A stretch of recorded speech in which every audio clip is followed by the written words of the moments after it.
Maybe.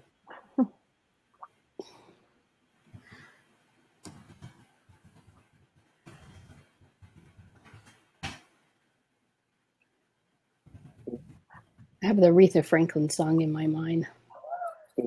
Okay, just about. Here we go.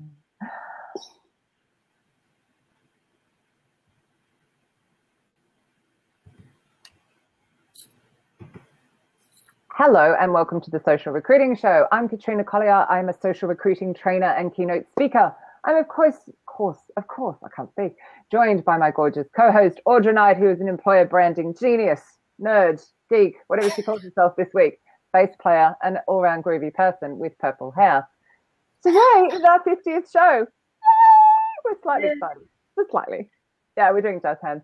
And today our special guest is Kate Allison, senior researcher and trainer at Zillow, not Pillow, even though we've had a whole Pillow conversation off there that you just don't want to know about. I was honoured to meet Kay when she was sitting in the front row with me at SourceCon, and super excited to have her on today's show. So thank you for joining in. Thank you. Thank you. I'm very excited. Can you give us a little background as to your career and how you ended up at Zillow? Oh, goodness. Well, I started in recruiting in 1998 at a startup. I was recruited by my wife, who was a recruiter. Yeah. And it was when, back in the old days, it's really amazing. I remember going through paper and negotiating with newspapers and stuff like that on job postings. I had a boss who gave me his credit card and said, "Hey, I trust you. Don't buy anything really expensive." And I started out, my passion was the internet, and I had a little Apple, and then Google wasn't even around. It was just the World Wide Web or the spider or whatnot. And I think my first sourcing experience was AOL chat rooms and stuff like that. And I just found it really amazing. And from there was chat box who will not know what you're talking about. Say that again. There are people in the chat box who won't know what that means. I know, right? That's why I'm feeling really old. But it was just, you know, I just struck something. I remember when I was being interviewed, didn't know what to expect. It was my first group interview. I was actually a cosmetologist. So as a cosmetologist, I had blonde hair, spiky, dressed in black, makeup and jewelry. I go in for an interview, and I did research on the company, and I did a presentation and stuff. Imagine doing research on the company before an interview. How novel. I know, right? And then I gave a presentation, and then it was just history. All corporate, never did any agency, but I've worked for companies such as two startups, Amazon, T-Mobile, Wachovia, Quantif, which was acquired by Microsoft, Groupon, and a few smaller companies. And then I decided to dabble in transportation industry, which was quite amazingly eye-opening experience because they are so active in social media, because I have a great passion about social media the right way. And then I just thought, you know, I'm going to consult, because I just feel like my role was getting more senior enough, but I really was determined to stay in the sourcing research realm, because every time I took these jobs, they saw like something, some companies want to see, like they hire you for a role, but then they want you to do more. And I have great respect for my full cycle recruiters, but I'm just not interested in that role. I'm more of the hunter and the discover, like Columbus, discover America. I want to go and discover new things and bring it to the table, and then train them how to engage and stuff. Do you hook them and make the initial contact? I did. Well, that was part of my career, but I'm not really into that either. I think in our world right now, and I think I'm a rarity, because I think other than, I don't know if you know Amy Beth Quinn, who is one of my favorites. She was a researcher and stuff. She moved into management. One of the few managers I respect, because she actually did the role. Yeah. And she's moved into that leadership, which I admire. But I really love the research. And these days, we have to be careful on how many people touch the candidate before they even learn about the job from the candidate. And I know we have numbers, and I know we have growth and everything, but you'll burn out people when you keep on adding responsibility to. So I've been, at this old. You remember at SourceCon, for example, when I do this at all the conferences, I asked, who woos the whole way through, and it was the majority of the room. And considering it's a sourcing conference, Yep, there was very little research going on. So you're absolutely right. It seems to have faded well, away. and I think that's a cost-cutting thing. Well, I also think that the title sourcer has evolved, and it's funny when I read job descriptions, and someone says, "Oh, we're looking for a researcher," but then they have to go out and do research, then they screen the candidate, then they submit the candidate, then they have to make offers. I'm like, that sounds like more of a recruiter role, and that's fine. But I think we just tend to use keywords to get an interest. And then it's disappointing because they haven't done their homework on the individual. And then you start questioning what's their vision of the individual's career, and do they respect and relationships, right? And which so talk about, of course. Yeah. And I'm very passionate because I've seen a lot in the past, and I've experienced some really great leadership and somewhat so-so leadership, When you're talking relationships, are you talking between the researcher and the recruiter, or the hiring manager, or what does it mean? Overall, because I feel like I've experienced pretty much everything but the full cycle, because that's where I just draw the line. But I think just in our past couple of years, I've noticed our industry kind of abusive and not treating each other well. And I think it's something that isn't really talked about. We're so hung up on technology, and we're so hung up on metrics. And our focus is candidates, but in order to have that candidate a good experience, you actually have to have a good experience yourself. And if you're not happy at what you're doing, then that experience is just, I don't know what it is, but I feel like being a true person and enjoying your job is going to reflect on the company. Like Zillow is one of the best companies I've worked for in a very long time, because they actually stand by their culture, their core values, and encourage passion and stuff. And do we have our headaches? Absolutely. There's not one perfect company, but we were talking about this yesterday, Audra, when we were doing our test. And I said, the fact that you can bring your dogs to work at Zillow says so much about the company. Like, literally, to me, that's a company putting its people first. Yeah. There's such a great benefit and a health benefit in doing that. Yeah. For those who have allergies, but you know what I mean. And so, yeah, I think it actually speaks it in volumes. I think it's also, I think we can get so down in recruiting. I mean, we have a lot of stress in our industry. And I hadn't gone to SourceCon for a very long time. I was part of SourceCon. I'm very supportive of SourceCon and everything. But I was just observing a lot of conferences that started focus on more technology, and I know that moves a lot of our staffing industry. But there wasn't a lot of human contact. There's not a lot of how can we improve our communication? How can we work together? Because as a sourcer, I'm not lumped in. I don't want to be lumped in a category. I want to be looked at as a contributor and a value add to a team, and understand what I do and where I want to go. And it was Shannon who does usually interviews with the keynote speakers, and I was stoked to know, that's an old term, stoked, that Shannon was the new editor-in-chief for SourceCon, and she sends out regular links, and it was a video of being human, and I'm like, okay, this piqued my interest. And but I didn't know who Katrina was either, and it's weird because I really feel like seriously. it was weird because I really feel if you lead with good intentions, good things happen. And I've learned that a lot too, and not get really down in the dumps and stuff, because our industry can really beat you up. But so I clicked on a link. I'm like, I'm gonna do it. First, it was really cool to see an Australian living in England. And I'm like, well, that's interesting. And then Katrina started talking about being human and can you automate human? And I'm just like, I'm in love. I mean, I was like, oh my God, what happened? This is like right on, Shannon. So I said, I have to meet Katrina. And that really started getting me going, because sometimes in our world, in our minds, we don't feel we have a voice. And when I say we, I think sourcing more than recruiters. And I know, again, recruiters have a lot on their plate. That's why I don't understand there's actually still full cycle recruiting.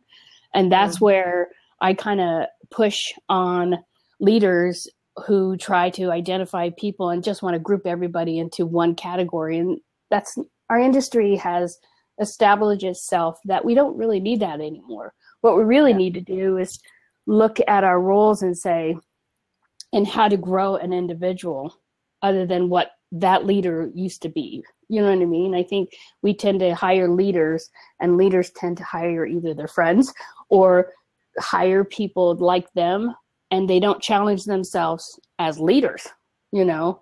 And we tend to, then we compete with each other. Like here we're working for the same company, and some reason all the metrics are across the board the same, which doesn't really move the bar for either role. And then recruiters like looking at sourcers as if we're their support system, and the word partnership is loosely used. And so when I engage with my recruiters, even hire managers, because sometimes we have prima donnas in that category, you almost have to re-educate. You have to re-educate people, and some people are afraid to do that. And I don't think we should be afraid to ask for respect, learn how our relationship could actually become stronger if we understood our role. Like I'm very adamant about what I do. And I guess it's also learning how to communicate what you need in your role. You know what I mean? So, because I've had a lot of recruiters have been awesome partners, and I've had a lot of recruiters have been sucky because we are competing with each other. It's like if I'm going to present a candidate and the recruiter has the same kind of numbers, but then they have to source too. So that's a concept I never understood. Is you have a sourcer, you have a recruiter, and some reason the recruiter has to source too. And I get it, because there's active candidates, there's internal candidates, there are referrals. Okay, great. But if you have a sourcer who's partnering with you, that relationship should be strong. That recruiter should say, okay, my sourcer or my partner sourcer has just provided 5 solid candidates. That should be a priority. And that tends to kind of teeter. And so what? They make it so it's a competition, and they don't do that. Right. I've not heard of this before. Have you, Audra? A little bit. Yeah. And I think, and I also think that you're the right person for the role, no matter where it comes from. Right. Well, I think that's where I like Zillow, not to promote Zillow, but they actually get it. I think they get it because they actually have talking to the recruiting and the team, and so they know when they need research, they come to me and I provide. And then from the research, the recruiter or the sourcer reaches out, screens, and then hands it over. And then the recruiter develops that relationship. All along, the candidate knows what's going on. And I think sometimes when there's too many people touching that candidate, it can get really confusing and it takes a long process. And I know in our industry, we're constantly trying to change that. Have you been there 2 years? No. I think I'm coming up. I was a contractor and then turned perm. So it's about a year and some change. So when you started, I take it then you're coming in cold and creating this sort of partnership? Yeah. So how have you gone about doing that? And was there resistance or? I think that when you actually come in with experience and doing what you're doing, you find yourself re-educating people because they're not used to someone being proactively saying, okay, what is the needs? This is, everybody has their special way of intake or their special. Sometimes I get kind of blown away when people don't know what an SLA is or an intake form and what's the importance of it. I'm not really a stickler about how it's given but I think it's really important to have a solid relationship and trust. I'm not saying all sourcers are equal, and I'm not saying all recruiters are equal. I think one of the key factors that we tend to forget is that we can learn from each other, and there's no sense of disrespecting each other or bashing each other, or it can get crazy in our industry, and I know that some people get a little fun, and it's not fun. It's actually quite hurtful and damaging, if you ask me. And is that the ripple effect you mentioned? Yep, the ripple effect. And I also think that learning from each other really opens up a vulnerability because, again, that human competitiveness, I feel that when I meet with my recruiters or even hiring managers, I don't pretend to be what I'm not, but I bring table what I know. And I bring like that, or do you think that's come from experience? I don't know. I think I've always been that way, though. It takes a brave person to go, do you know what? I don't know that. And I think some of us feel under pressure to go, I do. Yeah, that's the vulnerability. I get questions all the time, and I'm like, I can't actually answer that, but I'll go find you someone who can, or I'll come back to you. Do you know what I mean? It's like I've done that in my 20s. Yeah. Audrey went to say something and I cut her off as you. I think some people just think it means that they're weak if they say they don't know, but it's just worse if they try and cover it up, for sure. And, I think it's, and especially in a sourcing role, because again, I can only speak for what I know and what I've done in the past, but in a sourcing role, we tend to be in the back. Even though we talk to the candidates and stuff, it's just our nature to be the quiet, silent person to do our job and present and stuff like that. And honestly, I would give credit to SourceCon because SourceCon gave me an avenue, a voice. And I didn't even believe that I had anything that important to say. But I also think it's a certain personalities. There's certain personalities to be an awesome recruiter. And there's personalities. And I think that's where we miss the mark sometimes when we get in a reactive recruiting model. Hurry up, hire, wait, hurry up, hire, wait. Yeah. And I know it's a challenge because we all talk about authenticity. We all talk about innovation, but we tend to go right back to what we know. And the confidence that I've built, but I've also put myself in vulnerability to where, look, I don't like talking to candidates. It's not my thing, to be really honest. But what I do like is learning new tools, learning how to engage with people. Because if I'm going to engage with people, I want people to know me first before I know them. And so I'll do my research before I even connect with somebody. And I won't even connect with them on a level. I'll actually go see if they're going to be at a meetup, and I'll meet up with them. I'll go up to them and say, hey, I saw your photo on LinkedIn. I would like to talk to you. And they're like, you're a stalker, which is one of the characteristics of a sorcerer. Yeah. Thanks for the compliment. I sure am. But I also think that as someone... Sorry, just Jim's written a comment, which is quite funny. Back on your earlier thing when you're talking about SLAs, you'd written sourcing loves assignments. Maybe that should be stalking loves assignments. Jim, I love it. Yeah. Sourcing loves assignments. Oh my God, I'm going to have to steal that one. That's a good one. I like the stalker one though, too. Different. You're absolutely right. There is a different mindset. Totally. I love teaching it, and I love doing it when I'm going to teach it. So I go in and go geek mode. But if I had to do that day in and day out, I go demented. I need the contact. I need to talk to people. I need to I think the closing part, negotiation and closing, is not for everyone. No, some people are just not going to like that and be great at it, and that's fine. And I think that's where leadership fails sometimes, and it's not on purpose. I think it's that I think the business. I think we almost have to do a reboot, and in so many different levels. But it's buying into it because, again, it allows us to be vulnerable. And some leaders don't feel like they're either egotistical or and I've noticed that too, or they're vulnerable to where they just want to please the client.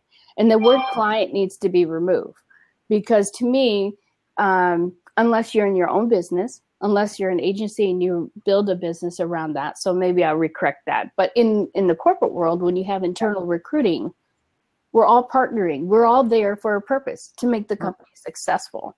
And I think we tend to want to please, please, please, and forget like we're all human being. We're not automated. I don't want to be an automated person. I have feelings. I have ideas. Do they all work? Nope. I think sometimes we're afraid to fail because that means that you're not good enough. And I think, gosh, I'm not going to say the company, but I think after a few experiences, I decided it's like, you know what, I have to change my mindset to where I am a really good sourcer, a really good researcher. So I'm actually changing my title to researcher because sourcer is just like, it doesn't have any stand. Yeah. When you say recruiter, you know what it means. You say sourcer, is that a recruiter? Is it a pre-screener? Is it, a monkey? I mean, I don't know what it is anymore. Well, that was that whole thing, wasn't it, about, what you're talking about isn't right for this audience, and yet that entire audience are making contact the whole way through, yet they're meant to be sourcers. Yeah. And you're saying, yeah, absolutely. And I think it depends on the company. Yeah. It depends on actually how much the company is prepared to invest in recruitment, which again goes back to the crazy thing. People run the company, why aren't we investing in them? But that's another company. Investment. That's a really interesting word of investment. I think, again, we use fluffy words because it sounds really good, but it's what's behind it. I think it's the same thing using a tool, right? Everybody's so excited for the first shiny new tool, but then, oh, wait, it has some faults. Oh, wait, it has some damage. And then next thing you know, that tool just goes away and it's there. And, or like if we want to have an event and you want to invest in it, but then you don't get a return, what is the return? Is it actually trying to get a hire? Or are you really truly, especially in diversity, are you really truly understanding that community enough that it's going to take up to years to really get that brand out there? And you take like with Tenable and cybersecurity, if they're running cybersecurity meetups, I have no idea if there is such a thing, by the way, but but you're not going to go in and go, hey, it's Tenable's meetup, because people will go, oh, it's just in a pitch for recruitment. But it could be you don't see the return immediately, right? Because it's hard enough for management sometimes, like you were saying. Yeah, and I think I got called up and they went, we're booking you because we saw you at SourceCon. We're booking you because we heard you're at SRC. That was the first time I've had the direct connection, and that's how it is. Like everyone just sort of sees you. So it's the same thing with meetups. It can take time, but you're getting to the people who are offline. Yeah, and I don't know if it's just. Well, I don't know if it's me. And I've always questioned, like, I get that we have to measure success, right? And I get we have to measure why we have so many recruiters and stuff. But there's true measurements, and then there's kind of like a measurement to where is that person really partnering well with people? How are we empowering our employees or our colleagues if we're constantly measuring them in the wrong way? And I think we get, as recruiters, and I lump us all because we're driven by goals, we're driven by numbers. But I think with social media and vulnerability and the topics that have been discussed, data shows that the numbers will happen if you have a solid relationship. But then if the numbers doesn't happen, does that mean the recruiter is really bad? or, you know, because there's so many things to take in consideration. And it's sort of like such an old conversation, but it's constantly being had. So how are we changing it? How we challenge our leaders? Like, you know, I can't tell you how many recruiters have lost their jobs because they couldn't hit their numbers, but they're awesome recruiters. They have great relationships with hiring managers. They have great relationships. But then, you know, I also have heard, oh, recruiter comes a dime a dozen. No, they don't. I disagree with that. And big corporations like Amazon's probably very successful with doing that, but you get burnt out. And then when you start hating your job, it's like, it's no fun anymore, you know, but somehow we keep on talking about it. Yeah. Do you want to do that in order? There's a question. Oh, yeah, sure. So we have a question here from Resourceful John. When starting a research project, so this is for UK, do you include job title in the search? And if so, when do you drop it and drill down into the person? Well, I don't talk to the person, so I don't know how to drill down. As far as job titles, I think it's important to have an understanding what that is, because as we know, a job title changes as you present candidates. You can start out as an SDE and turn out to be a product manager, and you're like, what just happened?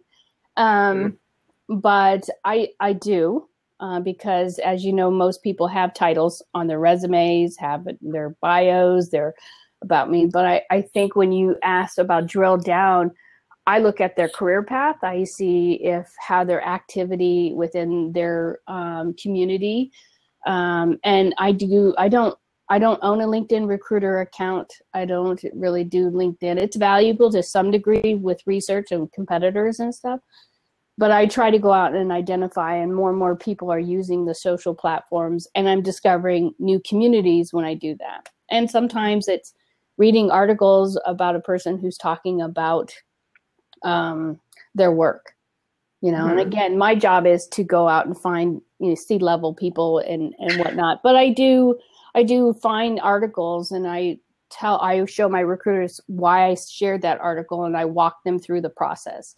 But and I encourage them to do the same, and you know, and I use some tools and stuff. So yeah. Mind you, I think Jim had some great job titles up there. Monkeys, ninjas, gurus, goddesses, all synonyms, the sources, love him. But yeah, robots cannot replace humans. They are merely tools that humans use. That's so true. It's really funny because I always go back, you know, of course, you know, it's a buzzword bingo at the moment, isn't it? On top of diversity, about the whole, we're going to get replaced by robots. And I was in the bank when automatic teller machines came in. There are still human beings in the bank. Okay, there are fewer tellers. I'm not denying it. And it's the same with the self-checkout in the supermarket, right? I love it. You hate it. Richard hates it. Like, I know people who will not go to the self-checkout. I love it. Yeah. See, I like still human beings there, and there still will be human beings there. The only thing about the self-checkout, they won't let you check out alcohol. Yeah, no, we have somebody there who will approve it. Yeah, see, they won't do that in America. Because, you know, I can't send in my 12-year-old to grab the tequila. You know what I mean? Well, you probably can't do that anyway. No. Well, my kid's like, your alcohol's bad. The bottle shop is outside of the supermarket. You can't even buy booze in the supermarket. And having lived here 15 years, I completely forget that. And I go home and I'm like, guys. I think one tool that is underrepresented is the phone. Right. And when I say the phone, I've connected with candidates by checking in. I don't. I actually have several tools, and when I check in, I leave tips and stuff. And I know why you're laughing, but I'm gonna comment. Well, yeah. When you get Jim's in the side chat, it's like we laugh a lot randomly. But to me, I do connect with candidates when they actually respond to my puzzles and stuff. I leave, like when I check into airports, I leave on Foursquare. I leave tips, and I'll just ask a puzzle, and if you can solve this puzzle, then I'll give you a prize. And the prize is introducing it to a hiring manager. You know what I mean? And usually they reach out to me. Go back. Okay. How are they finding your puzzle? Oh, you know what Foursquare is, etc. But there's a lot of things that you can check in with, and on Foursquare you can leave tips, and then tips they can't be removed until you remove them yourself. And the tips randomly at the airport leaving a tip. How is that person the right person for you? Well, I do the research on them. So if the puzzle is a coding puzzle, I know it's an engineer. So it's geared towards what my intention is, right? My intention is to find engineers or a product manager. And I usually work with, when I work with the hiring manager, I usually ask them questions. And one of the questions, like, how can I ask a question, not asking them about their job, Yeah. Actually, I think that goes a bit back to what John was saying. Like, rather than searching for a job title, you're searching for phrases within a resume or a bit of code or a bit of. I think that's what he's getting at. Yes, Mike, that's a very good point. Mike being Mike. Ms. B Human uses the non-human checkout. See, okay, let me just explain that one, because it's quite important on this, our 50th show. In the UK, they are timed at how fast they swipe it and bag it. So they literally swipe it and throw your food. And you're trying to keep up. We bag it. They swipe it, throw it, and you're trying to keep up. Here. I can't keep up, so I go to self-checkout, because the older it's the opposite here. They're so slow. Yeah. I just like to swipe and put in the bag at my speed and not throw the stuff I've worked hard to purchase. Anyway, it's nothing like that. I think it's funny. Someone says to bag ourselves, though. You what? We have to bag it ourselves.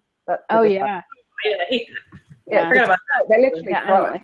Oh my God. It's me throwing it and stuff. Nothing to do with people ask me. People ask like, Kay, what kind of tools do you use? And I'm like, I'm the tool. And then when I said it, I mean, seriously, if you say I'm a tool, there's a common phrase, I don't know, in your world, but my world is like, you're a tool. Yeah. It's like, so it catches people off guard when I say that. But I think tools, I think there's quite a bit of tools, which, SourceCon shares quite a bit. But it has to be a human to use those tools. Mm-hmm. And I don't care, artificial intelligence, but again, we're removing that human factor. That's why there's human resources.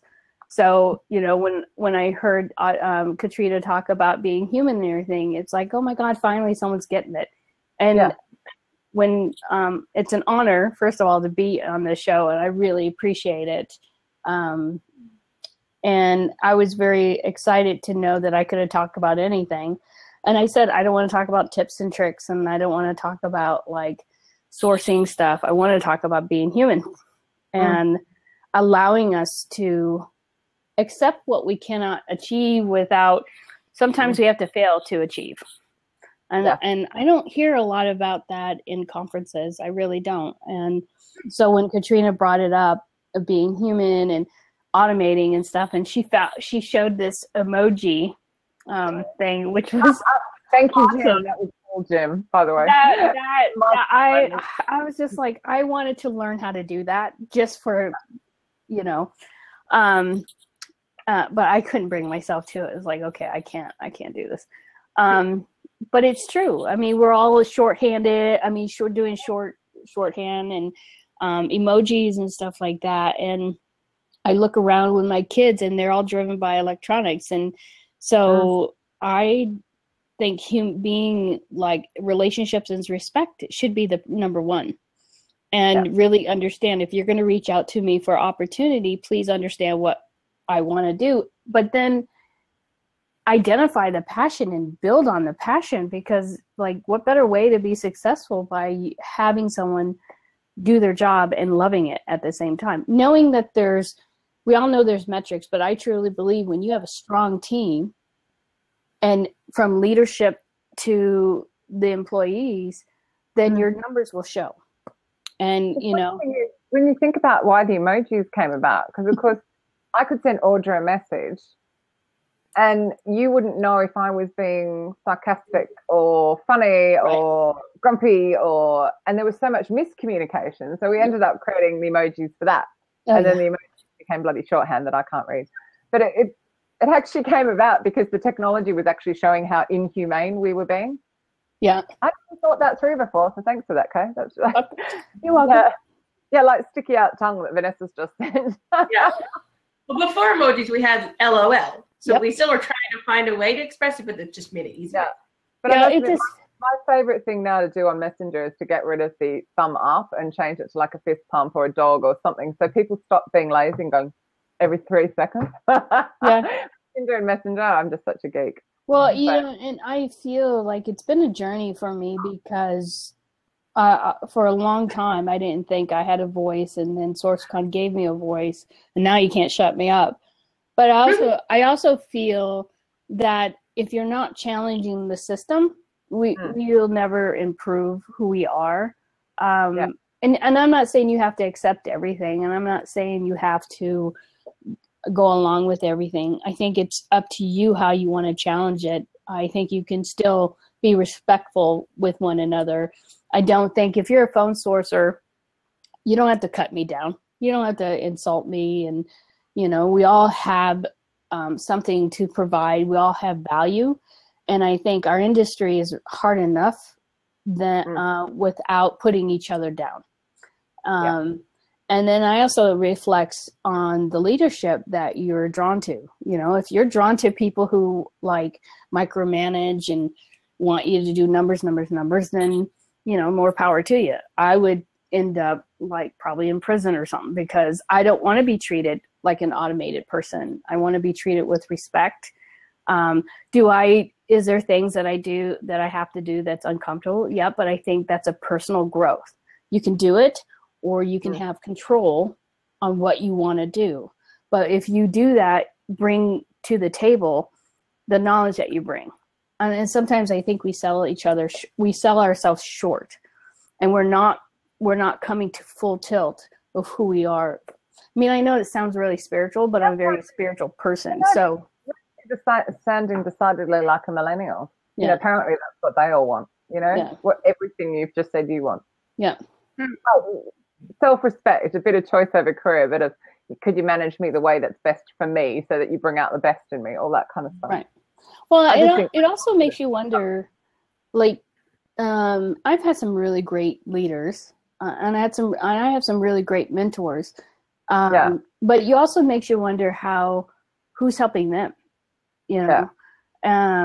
I believe in mentoring people, and I believe in being a mentee, and I find it really interesting. And I think we talked a little bit about this yesterday, Katrina, how hard it is to ask and how hard it is to give.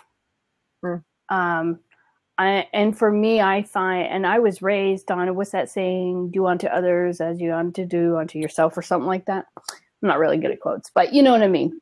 And I've lived that law for all my life, and I raised my kids that way. And when I don't have time, speaking of kids, when I don't have time, I don't let that person know, but I still connect with them. I believe in good intentions, and I believe that if you help someone, it's going to come back. And I really feel that has happened, but it's taken me some time to allow myself to be open. I think vulnerability is something that we're not used to in our industry, and I also think you should surround yourself. People industry. Huh? Which is crazy because we're a people industry. I know. I know. And I also think that we all have our tribes. And, sometimes you look and it's like, oh, that's not my tribe for me, and stuff like that. But I really work hard on not judging. And again, it's really hard not to. So I think that it would be great to see more leadership talk about being human than data or numbers, or this is how I designed a recruiting team. And it's like, really, the recruiting team has designed it. You know what I mean? Do you think that's going to change though? Because I feel that, I'm talking about with, even though you were concerned that search might go from Google, but that Google world we live in, that we see in, I don't think, again, I still don't think it's just the millennials who actually want to know what the CEO is up to, want to know what the managers are up to, like want to see it all before they want to come and work for you. Yeah. like there has to be a shift to them being more open and I think it's what they're doing in the direction and. Well, I think that's why I think you get to a point in the hierarchy or the leadership that where the mentorship is not there. You know, I think all leaders can improve. What's the CEO of Virgin, Branson? He's amazing. I mean, I've never met him or anything, but what he talks about is like, wow, people can really learn stuff from him. You know, he has dyslexia. I didn't know that. That's an eye-opening. But I also think it's not just the leaders. I think just the business alone, like running a company is not easy. So, you know, how are they leading the company? You know, how are they setting examples? And then again, I think it's like, you know, there's so many different factors that most of us may not even understand. But I think when you treat people, because you're running a business, and I understand that, but I think that when you actually understand the individuals and passion, why not believe in that they're going to do their job? Like, so in other words, like would not take a job at Zillow if I didn't feel like they didn't believe in me. And they actually show that they value me. They want to know my opinion. Do I always get my way? No. I wish I did, but so do my kids. How do they show it?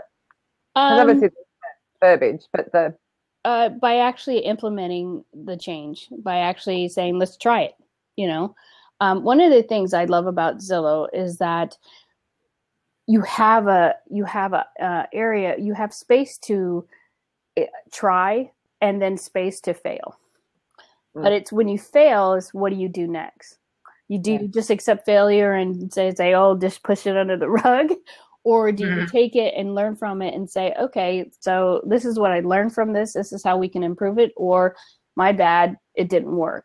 It's not putting the company at any risk. It's not, we don't do anything like that. I mean, there is a level of professionalism that I hope we all have. But I think it's also having a leader who empowers you to be your best person. Yeah. You know, and still hold you to like, okay, you're going to do this. So I want to see some results. What are your measurements? What are you going to do about showing the value that you were so passionate about? We're all in charge of our worth, I think. Absolutely. On that, I feel very holistic. Read that question. Sure. Yeah. So, Kay, what type of artist are you? We saw that on your, I think, LinkedIn, right?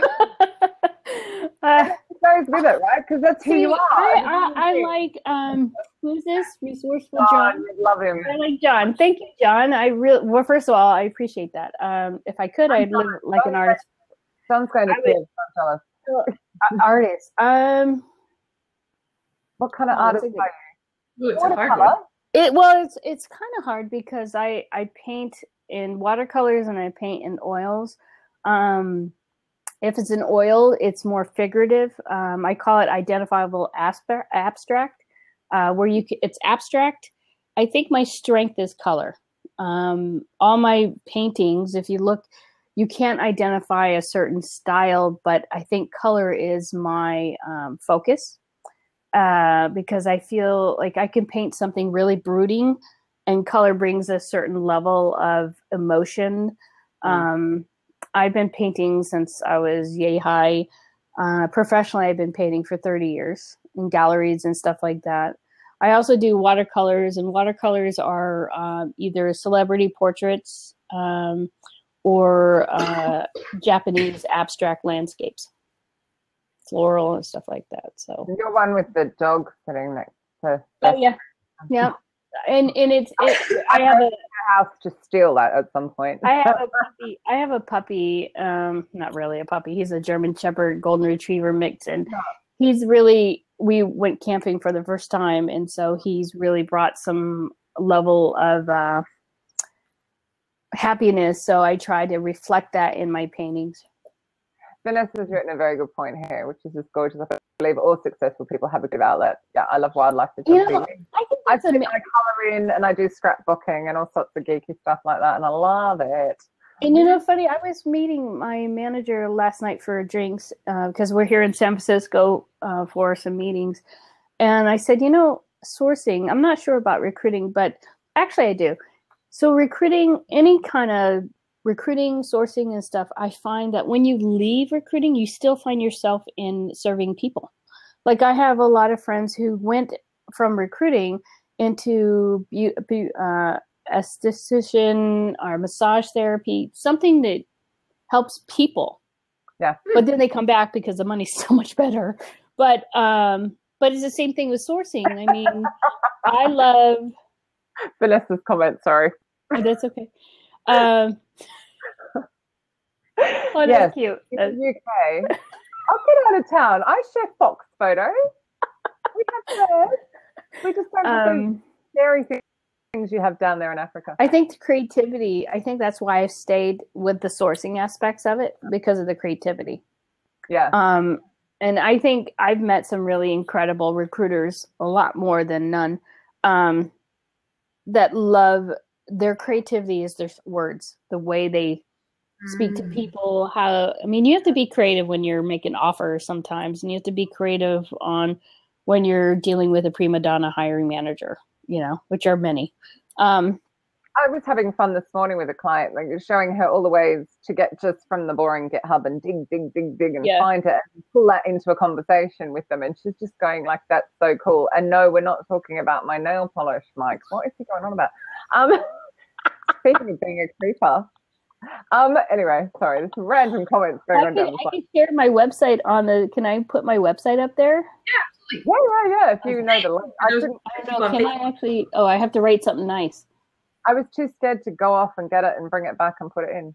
When is your book out? Oh, my book. It is being published on May 15th. And it's called The Artful Journey to Your Soul. It's been a 2-year project. I've been working with somebody who's a spiritual leader.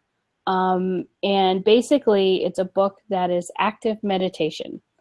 And self-predictions. So you have you color a medallion. As you're coloring, you're doing a meditation, and the primary color will show you that day what your day is going to be like and stuff like that. There's also activity meditation, because I'm one who has so much in their head that if I sit in a room and I'm humna, I fall asleep. And so much for meditation. And maybe that's why body's saying you need to sleep. But so my wife. Recruiters with their heads going at the end of the day and fight with the hiring managers and what else have I like. Yeah. And so there's a lot of new methods I've discovered. Like there's emotional freedom tapping, which is my method, because it's hitting all the different but it keeps you awake because you're constantly, tap and tap. It's been awesome. And so I really feel that it was time to write something like this. And so I wrote it along with my co-author, Judy Lund, and it's out on May 15th. Can we get it at Amazon? It will be on Amazon. I'm going to send out a few copies to a few people and blurb. Say that again. Facebook page as well, isn't there? Yeah, on the Facebook, there's a Facebook called my page, The Artful Journey to Your Soul. Did you know that KO is a Greek Cypriot beer? Just thought it's important to know that. Jim is going humda. Audrey's choking on the vodka in her water bottle. It's all happening in the comments today. Okay, one thing we didn't get to touch upon, and we have just a few more minutes, but I want to talk about your social IQ ideas. I thought that were really neat. Yeah, that's cool. My what? Rule number 3, your social IQ. Social IQ. Yeah. Work on your social IQ. We're talking about human to human, but I think on social media, it's important too. Oh, yeah, absolutely. And, I got to bring it up. I'm sorry, it's early. Social radar, social style, social knowledge. Oh yeah. Social. Kay sent us a cheat sheet in case you're wondering what she's up to. I know. Ping in for future guests. Really wing it, but no, Kay's been organized. Well, I just felt it was important because sometimes I could just, this is a really interesting topic. And so. What time is it? 7 a.m.? I'm coming up 7 a.m. You're coming up 10 to 8. Well, I kept on waking up like, oh my God, did I miss it? And I'm like, oh, geez. Social. Oh, yeah.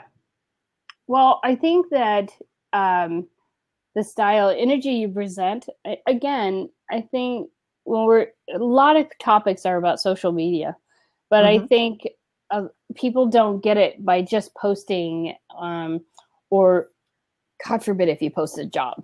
Like that is not what you want to do. That would ruin a lot of reputation. I think the communication, like the social knowledge, is really understanding the people you're trying to connect with. I have a lot of recruiters like, why aren't you following me on Twitter? And I'm like, because I'm not recruiting you. I'm not trying. I mean, I'll help you and I'll actually, try to find people for you. But people I'm trying to connect with are artists, are engineers, I've researched across the board. So it's not just technology, but I do marketing. I do human resources, finance, lawyers. Oh my God, they're the hardest. So those are the people I try to interact with and respect, I know LinkedIn is a favorite tool of a lot of people, but I think LinkedIn did damage by putting that template and message everybody, and it's not a dig to LinkedIn. It's a valuable tool to some degree, but I feel that once we automated our messages and once we had that pressure of get your numbers, whether you're agency or not, I think that had really damaged that human connection. And I think because I'd never seen this before, because I teach how to use it for free or very cheap. So I hadn't seen the back end of the recruiter license, and my client was doing that earlier in the week.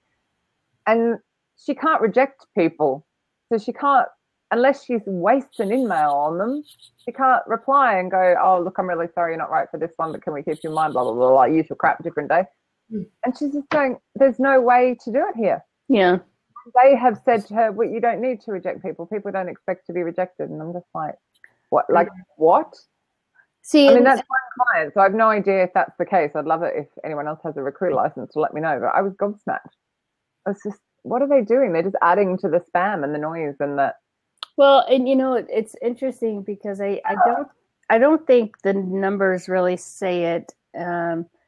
But the actions of those who are on LinkedIn, especially when they're engineers, and even when I talk to hiring managers and we're building out on like how to approach people and more recruiting, and I think this is really interesting. Recruiting is allowing hiring managers to reach out, because if you're going to reach out to if you're an engineer, you want to hear from an engineer. Because recruiting industry has spoiled most of it, the reputation as a recruiter. You're like, oh, I don't want to hear from recruiters. So when a hiring manager goes, well, why do I need you? And I'm like, well, I said, okay, so would you rather hear from a recruiter or would you rather hear from a colleague? And they're like, from a colleague. I said, that's why you need me, because once you have that person, then you can easily just say, great, I'm going to introduce you to my recruiter. They're going to take care of you.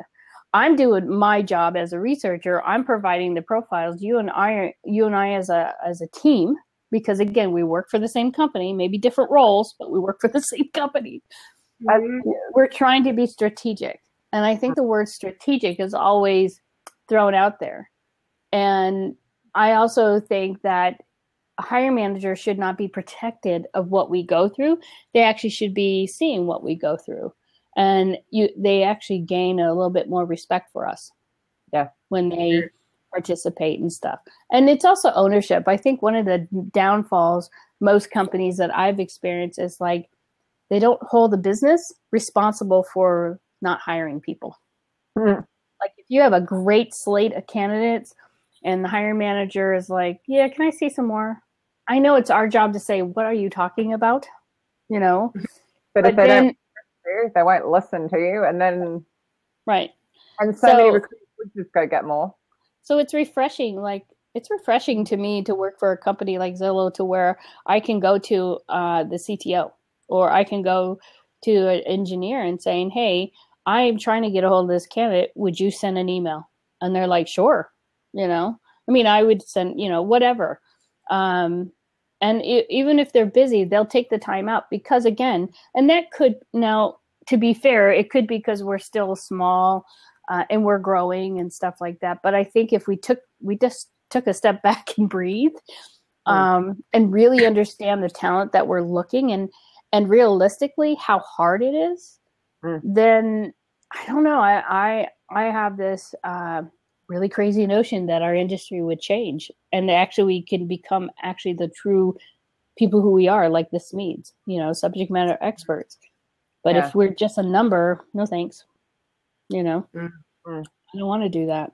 So I think that's where you the social knowledge and the respect for one another, and also the needs, you know, like I might have different needs than you do. Yeah. And I'm lucky enough that I've worked with some recruiters that I have to babysit, or I have to friendly remind them. But then I said, look, if you don't give me your attention, then I'm going to be your worst nightmare. And that'd be constantly bugging them. You know, I'm be like that annoying aunt or cousin that I'm going to be constantly saying, what's going on? What's going on? And they're going to like, okay, already. But I don't think we really need to have that kind of relationship, you know? No. This reminds me of a lot of our show with Chris Kurtz about how a team could do better if the manager and the team together really understood their personalities more. Not just the roles, like not just you're supposed to do this, this, and this, and you do this, this, and this. But you like this, and you work better with this, and it gets complicated. And I also think, you know, going back to the openness and to show that you're vulnerable. I'm not trying to make my partner, my recruiter partner, feel less than or lacking of. They don't need that. They have enough of that on their own. We put each other through that, or we put ourselves through that. I'm there to say, look, I'm trying to take away some of the pressure. In order to do that, we need to have a solid relationship. In order to have a solid relationship, you need to trust me, and you need to understand what my role is.